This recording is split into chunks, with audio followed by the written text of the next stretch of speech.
திருத்தணி முருகன் வரலாறு. திருத்தணி என்பது முருகப்பெருமானின் 6 படைவீடுகளில் 5வது தலமாக விளங்குகிறது. இந்த தலம் சாந்தம், அமைதி, ஞானம் ஆகியவற்றின் அடையாளமாக போற்றப்படுகிறது. தலத்தின் சிறப்பு. இடம் திருத்தணி, திருவள்ளூர் மாவட்டம், தமிழ்நாடு. மலை உயரம் சுமார் 700 அடி. திருப்பெயர் தணிகை மலை, திருத்தணி.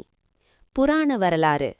சூரபத்மனை வதம் செய்த பிறகு போரின் கோபம் மற்றும் உக்கிரம் நீங்குவதற்காக முருகப்பெருமான் தணிகை மலையில் வந்து தங்கினார்.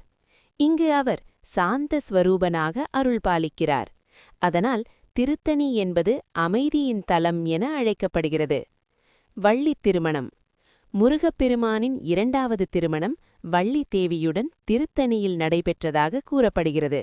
இந்த திருமணம் அன்பு, தைரியம், பக்தி ஆகியவற்றின் உயரிய சின்னமாக கருதப்படுகிறது. கோயில் அமைப்பு. முருகன் இங்கு வேல், கோழிக்கொடி, மயில் வாகனமுடன் காட்சியளிக்கிறார். இத்தலத்தில் பழனி போல தண்டாயுதபாணி அல்ல, திருச்செந்தூர் போல வீரராகவும் அல்ல, முழு சாந்த ரூபத்தில் அருள்கிறார். வழிபாட்டு பலன். கோபம், மன அமைதி குறைவு நீங்கும். திருமணத் தடைகள் விலகும். குடும்ப ஒற்றுமை பெருகும். மன நிம்மதி கிடைக்கும். திருவிழாக்கள். கார்த்திகை தீபம், தைப்பூசம், ஸ்கந்த சஷ்டி.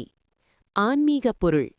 திருத்தணி என்பது அகங்காரம் நீங்கி அமைதி நிலவும் இடம் என்பதை குறிக்கிறது.